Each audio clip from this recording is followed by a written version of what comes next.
Olá, paz do Senhor, tudo bem? Eu sou Flávia Egrégio e você está aqui no Grupo Mala de Ideias.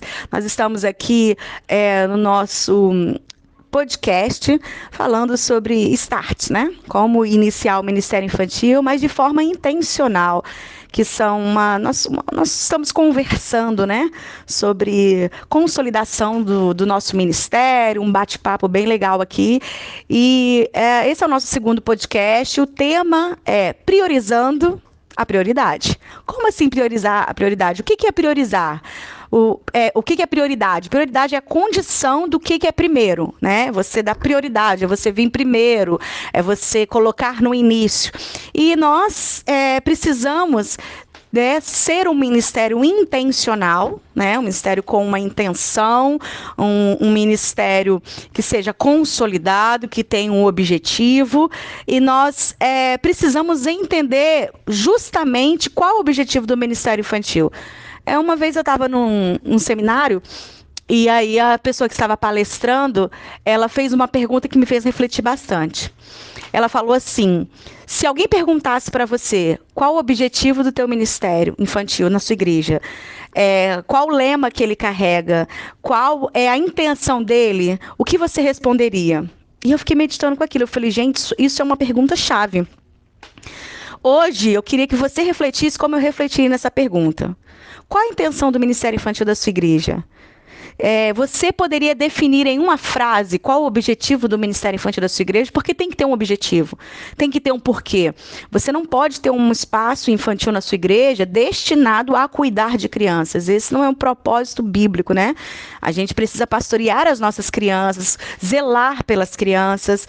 Então, a gente precisa refletir as nossas atitudes e as nossas intenções com relação ao trabalho de criança na nossa igreja. Eu quero deixar um versículo aqui para vocês que encontra-se em Mateus, capítulo 18, o versículo 5, que diz assim: e qualquer que receber em meu nome um menino tal como esse, a mim me recebe.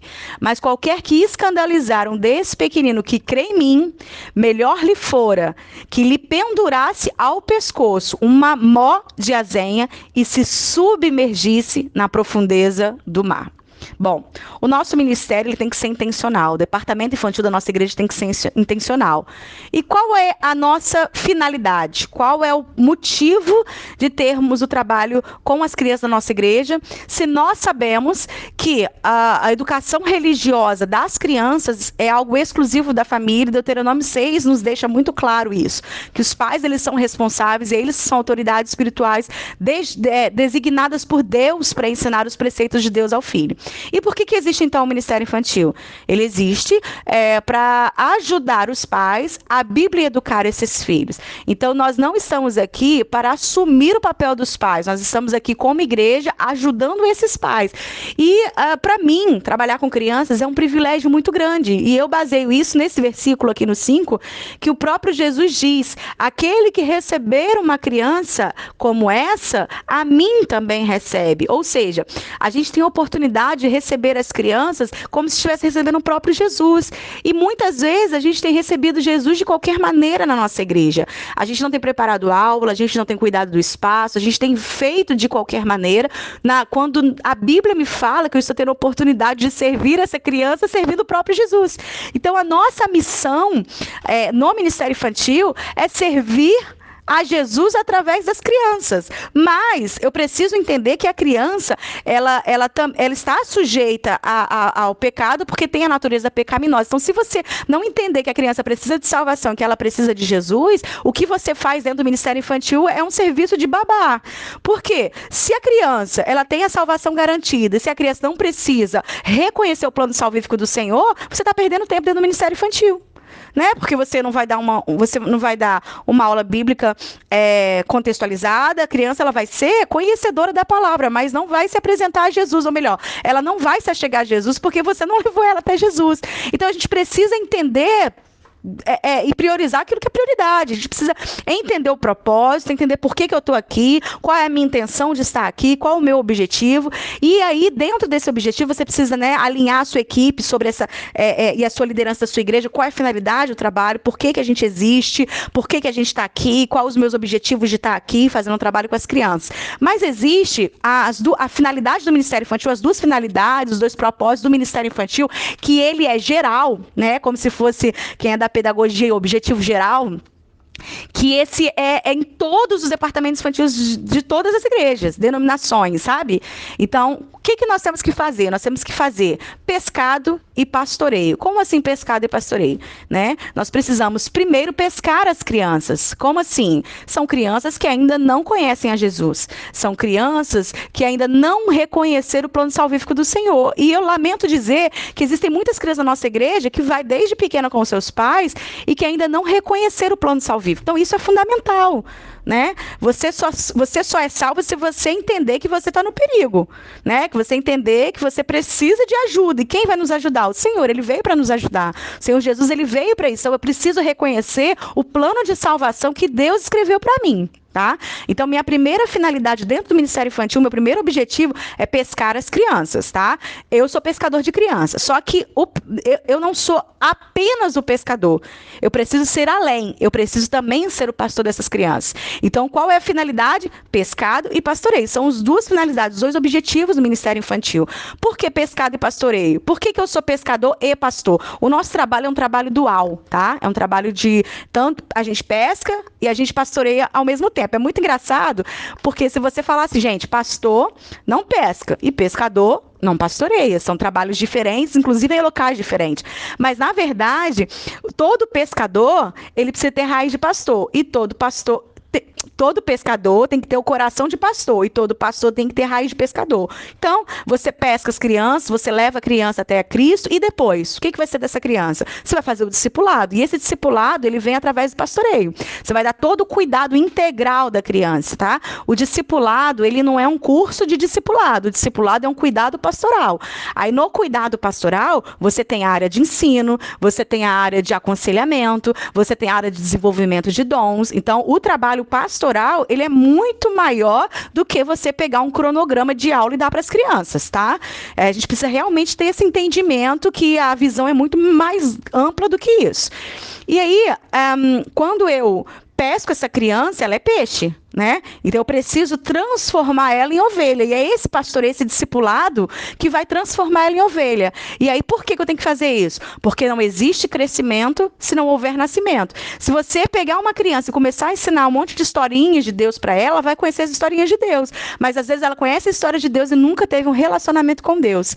Então é muito diferente você conhecer historinhas de Deus e você se relacionar com Deus. E o que a gente quer? Que as crianças se relacionem com Deus. Mas ela só vai conseguir se relacionar de fato quando ela entender o plano da salvação, quando ela entender quem é Deus nesse processo de salvação, quem é Jesus nesse processo de salvação, quem é o Espírito Santo nesse processo. Então a gente precisa pensar mais em apresentar o plano da salvação, a gente precisa, que é prioridade, tá? O plano da salvação, eu falo que é a alfabetização do Ministério Infantil, porque o plano da salvação, ele é a base do crente. Então, é como a alfabetização que a gente faz numa escola. Você tem que começar do começo. Você começa com o quê? Com as vogais, porque ela vai dar base, para depois se juntar as consoantes, para depois formar sílabas e formar palavras. Então, as vogais, elas são prioridades, né? Elas que vão dar base. E o plano da salvação é isso. Como é que você quer ensinar sobre a vinda de Jesus lá em Apocalipse, você nem falou do nascimento de Jesus e nem sabe por que ele veio, ele está voltando porque ele veio, entendeu? Então você tem que priorizar aquilo que é prioridade, tá? Apresente o plano de salvação das crianças, consolide as crianças na palavra, pastoreie essas crianças, que essas crianças vão crescer na graça e no conhecimento de Deus. Então não adianta você querer fazer festa disso, festa temática, festa de não sei o quê, não adianta você querer fazer culto bonito, não adianta você pensar no uniforme, não adianta você no no dia do Congresso das Crianças, fazer uma roupa como se fosse de 15 anos para você e deixar as crianças de roupa simples. Não adianta nada disso. Isso não é prioridade. A prioridade dentro do Ministério Infantil, ele sempre vai ser a prática da finalidade, ou seja, a prática do pescado e do pastoreio. Então, você repense o seu cronograma de aula, por exemplo. Repense o que você vai fazer dentro do Ministério Infantil. As crianças da sua igreja, todas, já entendem o plano da salvação? As crianças da sua igreja, todas confessaram que Cristo é o nosso Salvador? Elas entenderam o plano salvífico? Elas conhecem a Bíblia? Porque não adianta você fazer festas se você não tem propósito do Ministério Infantil. Então, priorize aquilo que é prioridade. A prioridade sempre será a palavra de Deus. A prioridade sempre será levar a criança a Cristo. E aí eu deixo aqui na sua meditação o versículo 6, que diz assim: mas qualquer que escandalizar um desse pequenino que crê em mim, olha que forte essa parte, melhor lhe fora que lhe pendurasse ao pescoço uma mó de azenha e se submergisse na profundeza do mar. Ou seja, pega uma pedra de moinho, coloca no seu pescoço e se joga no mar. Eu até brinco aqui que eu falo assim, imagine você lá na Rio Niterói, pegar um pedaço da pedra do Pão de Açúcar, colocar no seu pescoço e jogar da Rio Niterói, da ponte que tem aqui no Rio. Então, assim, olha a comparação, gente. O que a gente entende? Se uma pessoa se jogar de uma ponte, ainda amarrar alguma coisa no pescoço para ela não boiar, né? Ficar lá no mar, ficar lá no fundo. O que você entende isso? Eu entendo como um suicídio. Né? Então, o suicídio é você tirar a sua própria vida, é você tirar das mãos de Deus o dom da vida, é você definir, né, o momento da sua vida acabar. É você, eu defino isso como você querer fazer o que é para Deus fazer. É você querer tirar o poder de Deus, é você querer tomar o lugar de Deus para definir o que fazer na sua vida. Então, se você fizer... Ou seja, para mim isso é o quê? Isso a pessoa que se lança, né? Eu comparo, isso é um suicídio, na verdade, né? É um suicídio. E a gente ouve aí durante tantos anos que o suicídio, ele é um pecado contra Deus. Por quê? Porque eu estou tirando das mãos de Deus a vida que eu pertenço a ele, mas na verdade eu tomei dele e tomei a decisão. Não quero mais. Isso é um suicídio. O suicídio está muito alinhado à questão da salvação. Agora, se eu passar para analisar aqui, melhor lhe fora. Ou seja, se eu olho esse versículo como algo referente à minha salvação, qualquer que escandalizar esse pequenino, melhor lhe fora. Melhor lhe fora que se jogasse no mar. Olha analisa a comparação que Deus está fazendo, que Jesus está fazendo nessa passagem. Melhor lhe fora você se jogar no mar, mas não faz um desse pequenino tropeçar. Então eu ouço a dizer que ser uma pedra de tropeço, ou fazer algo sem objetivo, fazer algo sem intenção, fazer algo sem propósito, fazer algo sem finalidade, né? Eu acabo fazendo uma criança tropeçar. Por quê? Porque eu estou sendo obstáculo para ela chegar até Jesus. E se eu for esse obstáculo, eu ouso a dizer, né? Não estou dizendo que está na Bíblia. Eu ouso a dizer, a minha leitura, a minha comparação é fazer uma criança tropeçar, ser um empecilho, uma pedra de tropeço para uma criança, é muito próximo de eu perder a minha salvação. Então, se eu disse sim para Deus, eu preciso priorizar o que é prioridade, que é levar as crianças a Cristo. E que possamos entender que quando eu disse sim para o Senhor, e o Senhor conhece a intenção do nosso coração, existem duas atitudes fundamentais para a gente, de consequência desse sim, né? Como resposta a esse sim. Eu preciso ter disposição e disponibilidade, que são coisas diferentes. Disponibilidade é você ter tempo para fazer aquilo que Deus mandou. É você administrar o seu tempo como mordomo do Senhor. E disponibilidade é você... e disposição é você estar disposto a viver, a passar tudo aquilo que um processo... tudo aquilo que a gente... que um processo de liderança, que é um processo de maturidade, nos causiona. Tudo isso tem que ter disponibilidade e disposição, né? Viver as causas do ministério infantil, tudo aquilo que pode nos ocasionar dentro dessa caminhada do ministério infantil. Então, que você venha entender que a sua disponibilidade, que você tenha disposição, que você priorize aquilo que é prioridade. E encerro aqui dizendo para você: perguntando para você, para que serve o Ministério Infantil da sua igreja? Qual é o objetivo do Ministério Infantil? Para que ele existe? Deus abençoe e até a próxima, se Deus quiser.